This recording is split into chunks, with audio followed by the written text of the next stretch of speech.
BR Ambedkar Konaseema జిల్లా రామచంద్రాపురంలో YSR party కార్యాలయంలో గురువారం మాజీ రాజ్యసభ సభ్యులు పిల్లి సుభాష్ చంద్రబోస్ ఫైర్ దళిత క్రైస్తవుల రిజిస్ట్రేషన్లపై రాజకీయ పార్టీల వైఖరిని స్పష్టం చేయాలని మాజీ రాజ్యసభ సభ్యుడు పిల్లి సుభాష్ చంద్రబోస్ దళిత క్రైస్తవులకు రిజర్వేషన్లు ఇవ్వాలా వద్దే అనే విషయంపై కేంద్రం అనుసరిస్తున్న విధానంపై ఇప్పటికే వైఎస్ఆర్సీపీ అధినేత వైఎస్ జగన్మోహన్ రెడ్డి మా వైఖరిని ఇప్పటికే స్పష్టం చేశారని రాష్ట్రంలోని అన్ని రాజకీయ పార్టీలు తమ వైఖరిని స్పష్టం చేయాలని మాజీ రాజ్యసభ సభ్యుడు వైఎస్ఆర్సీపీ సీనియర్ నేత పిల్లి సుభాష్ చంద్రబోస్ డిమాండ్ చేశారు.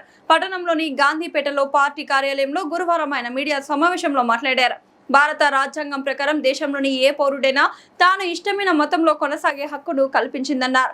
రిజర్వేషన్లు అనేవి కులం మతంగా కాకుండా ఎక్కడైతే ఆర్థిక విద్య అసమానతలు ఉంటాయో వారికి ఖచ్చితంగా రిజర్వేషన్లు అమలు చేయాలని రాజ్యాంగం పొందుపరిచిందనే విషయాన్ని అన్ని రాజకీయ పార్టీలు గుర్తు చేసుకోవాలని బోస్ తెలిపారు. మత స్వేచ్ఛ అనే భారత పౌరుడి ప్రాథమిక హక్కును కాలరాసే కుట్రను కేంద్ర ప్రభుత్వం అనుసరిస్తుంటే రాష్ట్రంలోని టీడీపీ ఇతర పార్టీలు తమ వైఖరిని స్పష్టం చేయాల్సిన అవసరం ఉందని డిమాండ్ చేశారు. మతం మారినంత మాత్రాన పేదరికంలో ఉన్న వారి ఆర్థిక స్తోమత గాని సామాజిక హోదాలు కాని మారవని, మత స్వేచ్ఛ అనేది రాజ్యాంగం ఇచ్చిన ప్రాథమిక హక్కు అని వాటిని ఉల్లంఘిస్తే చూస్తూ ఊరుకోమని బోస్ స్పష్టం చేశారు. రాబోయే కాలంలో కేంద్ర ప్రభుత్వం పార్లమెంట్, అసెంబ్లీ నియోజకవర్గాల పునర్విభజన చేసి తద్వారా దళిత క్రైస్తవుల రిజర్వేషన్ల పేరుతో చట్టసభల్లో వారికి ప్రాధాన్యత లేకుండా చేసే ప్రయత్నం జరుగుతుందన్నారు. వీటన్నింటిపైన రాష్ట్రంలోని రాజకీయ పార్టీలు తమ నిర్ణయాన్ని వెల్లడించాలని డిమాండ్ చేశారు. ఇప్పటికే వైఎస్ఆర్సీపీ బృందం రిజర్వేషన్లకు మతాలకు మధ్య ముడిపెట్టడం సరికాదని తీర్మానం చేసి కేంద్ర ప్రభుత్వం నియమించిన బాలకృష్ణన్ కమిషన్ కు వినతి పత్రం ఇవ్వడం జరిగిందన్నారు. అతి ప్రాధాన్యత కలిగినటువంటి అంశం. ఈ అంశం మీద అన్ని రాజకీయ పార్టీలు వారి యొక్క స్టాండ్ తెలియజేయవలసినటువంటి అవసరం ఉంది. ఇక్కడ వారు కూడా చెప్తూ మతం మారినంత మాత్రాన వారి యొక్క సోషల్ స్టేటస్ మారిపోతుందా, వారి యొక్క ఆర్థిక పరిస్థితి మారిపోతుందా అని అడిగారు. వాస్తవం అది. ఒక వ్యక్తి మతం మారినంత మాత్రాన వారి యొక్క సోషల్ స్టేటస్ కానీ లేక వారి యొక్క ఆర్థిక పరిస్థితి కానీ మారదు. ఇక్కడ రాజ్యాంగం ఏం చెప్తుంది అనేది చాలా స్పష్టంగా రాజ్యాంగం ఏం చెప్తుందంటే చాలా స్పష్టంగా those who are having social backwardness and educational backwardness are eligible for reservation. అంతే తప్ప ఎక్కడ రాజ్యాంగంలో ఎక్కడ మతం గురించి కానీ కులం మీద రిజర్వేషన్ కానీ ప్రకటించలేదు. మతం మీద కానీ కులం మీద కానీ రిజర్వేషన్ ఇవ్వలేదు మనకి. ఎవరికైతే సోషల్ బ్యాక్వర్డ్నెస్ ఉందో, ఎవరికైతే ఎడ్యుకేషన్ బ్యాక్వర్డ్నెస్ ఉందో, రెండు ఉండాలి. ఆ రెండు ఎవరికి ఉన్నాయో వారు మాత్రమే రిజర్వేషన్కి అర్హులు అని చెప్పింది. అసలు ఇండియన్ రిజర్వేషన్ సిస్టమ్ యొక్క ఆబ్జెక్ట్ ఏంటి అనేది ఒకసారి చూస్తే, the object of Indian reservation system is to improve the opportunities of social backwardness and education backwardness.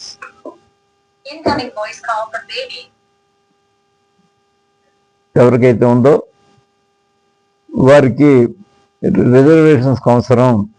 ఎప్పటి వరకు అవసరం అంటే, the object of Indian reservation system is to improve the opportunities of social backwardness and educational backwardness ఎవరెవరికి ఉన్నదో వారందరూ కూడా ఈ సమాజంలో అభివృద్ధిలోకి వచ్చే వరకు రిజర్వేషన్ అవసరం అని వారు చెప్తూ ఉంది. అంతేకాకుండా right to freedom of religion, ఇది ప్రధానంగా ఇవాళ చాలా అతి ముఖ్యమైనటువంటి అంశం. ఈ ఫ్రీడమ్ ఆఫ్ రిలీజియన్ అనేది భారత పౌరులకు ఉందా లేదా అని చూసినట్లయితే, India is the secular country. Every person has the freedom to prefers, practice and propagate the religion of their choice. వారి ఇష్టమైన మతంలోకి వెళ్ళవచ్చు అనేది చాలా రాజ్యాంగం చాలా స్పష్టంగా చెబుతూ ఉంది. మరి స్పష్టంగా చెబుతూ ఉన్నప్పుడు ఎందుకు ఈ క్వశ్చన్ తీసుకొచ్చింది కేంద్ర ప్రభుత్వం? దానికి ఇక్కడ అధికార పార్టీ అయిన తెలుగుదేశం పార్టీ ఎందుకు మౌనంగా ఉంటుంది అనేది ఇప్పుడు ఇవాళ ఉన్నటువంటి ప్రధానమైన క్వశ్చన్. రాజ్యాంగం 14 ఏం చెప్తుంది? అందరికీ సమాన అవకాశాలు కల్పించాలి.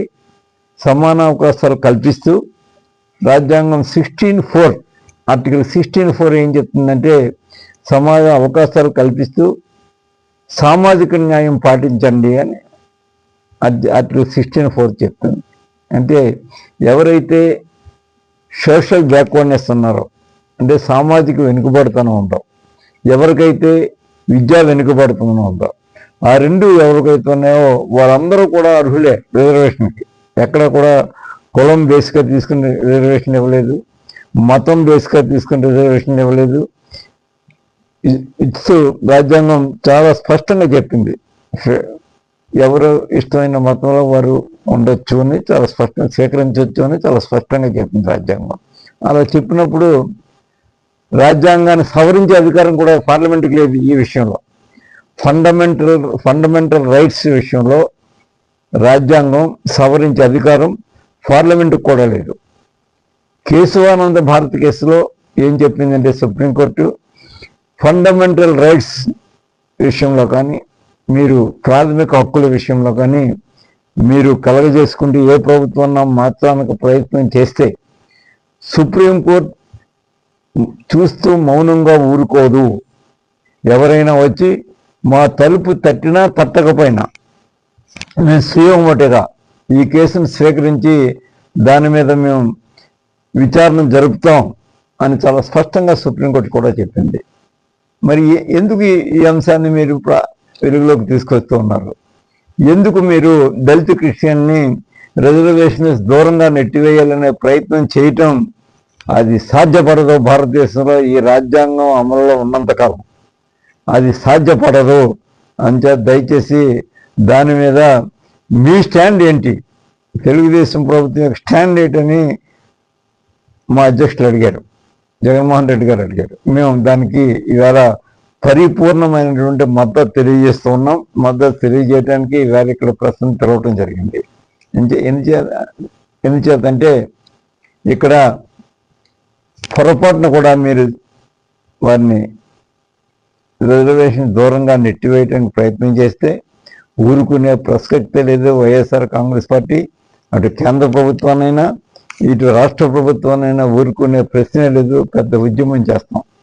అంచేత ముందుగానే చెప్తున్నాం, మీకు ఏ విధమైనటువంటి అధికారం లేదు, రాజ్యాంగం సవరించే అధికారం లేదు, అలా రిజర్వేషన్స్ దూరంగా నెట్టివేసే అధికారం లేదు, వారికి మత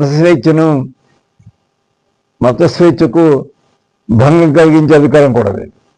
ఇది 3 రాజ్యాంగం ఇచ్చింది హక్కు. ఈ రాజ్యాంగం ఇచ్చే హక్కుని మరి దళిత క్రిస్టియన్స్ మాత్రం సపరేట్గా చేసేద్దామనే ఆలోచన మీకు వచ్చింది. ఎందుకు వచ్చిందంటే ఇప్పుడు డీలిమిటేషన్ చేద్దామని పక్క మాట్లాడుతూ ఉన్నారు. అంటే రిజర్వేషన్ ఉన్నటువంటి పార్లమెంట్ నియోజకవర్గాల్ని, కొన్ని శాసనసభ నియోజకవర్గాల్ని దూరంగా నెట్టివేయాలనేది కూడా ఒక ఆలోచన చేస్తూ ఉన్నారు. ఇది జరిగేది కాదు. అందుచేత ఖచ్చితంగా రాజ్యాంగం ఏదైతే మౌలిక సూత్రాలు ఏవైతే చెప్పిందో ఆ రాజ్యాంగం మౌలిక సూత్రాలను మార్చడానికి మరి చూస్తూ సుప్రీంకోర్టు మేము ఊరుకోం అని చాలా స్పష్టంగా చెప్పినప్పుడు దాని మీద మా పార్టీ స్టాండ్ చాలా స్పష్టంగా చెప్పారు ఈరోజు జగన్మోహన్ రెడ్డి గారు. మీ స్టాండ్ కూడా చెప్పండి. ప్రతి రాజకీయ పార్టీ, ఒక తెలుగుదేశం పార్టీని మేము అడగట్లేదు, ప్రతి రాజకీయ పార్టీ కూడా వారి యొక్క స్టాండ్ చెప్పవలసినటువంటి అవసరం ఉంది. ఈరోజు ఇది చాలా సున్నితమైనటువంటిది, అతి ప్రాధాన్యత ఉన్నటువంటి అంశం కాబట్టి మీ స్టాండ్ కూడా ఏంటో చెప్పండి అని మేము కోరుతూ ఉన్నాం. అంతే. Empowers the state to create reservation policies in the public employment for any backward class of their choice to the backward class citizens. ఇంత స్పష్టంగా రాజ్యాంగం చెప్పినప్పుడు రాజ్యాంగం ఆర్టికల్ 14 కానీ ఆర్టికల్ 16(4) కానీ ఇంత స్పష్టంగా చెబుతూ ఫండమెంటల్ రైట్స్ కూడా ఎవరు ఇష్టమైనటువంటి వారు మతాన్ని ఎంచుకోవచ్చు. అది ఫండమెంటల్ రైట్. అది ఆ ఫండమెంటల్ రైట్ని వైలేట్ చేయడానికి చేసే అధికారం మీకు లేదు. ఏ యొక్క అది సుప్రీంకోర్టు చెప్పింది. ఏది కేశవానంద భారత కేసులో చాలా స్పష్టంగా చెప్పింది. మీరు అది మార్పు చేయటానికి ప్రయత్నం చేస్తే ఎవరైనా మా తలుపు వచ్చి తట్టినా తట్టకపోయినా అంటే మా కోర్టులో వారు అప్పీల్ వేసినా వేయకపోయినా మేము సిఓమోటివ్గా కేసుని తీసుకొని మేము దాన్ని విచారిస్తామని చెప్పినప్పుడు, అంత స్పష్టంగా సుప్రీంకోర్టు చెప్పినప్పుడు పార్లమెంటుకు కూడా అధికారం లేదు, ఫండమెంటల్ రైట్ని మార్చే అధికారం పార్లమెంటుకు కూడా లేదని చెప్పినప్పుడు ఏ విధంగా మార్పు చేయడానికి మీరు ప్రయత్నం చేస్తారో కేంద్ర ప్రభుత్వం మరి దయచేసి మీ ఆలోచన విరమించుకోండి. ఈ విషయంలో మరి తెలుగుదేశం పార్టీ కానీ ఇతర రాజకీయాల పార్టీ కానీ చాలా స్పష్టంగా వారి యొక్క స్టాండ్ ఏంటో చెప్పవలసిన అవసరం ఉంది. జగన్మోహన్ రెడ్డి గారు ఇచ్చినటువంటి స్టాండ్కి మేము మద్దతు ప్రకటిస్తూ ఉన్నామని చెప్పడానికి ఇవాళ ఈ ప్రెస్ మీట్ పెట్టాం.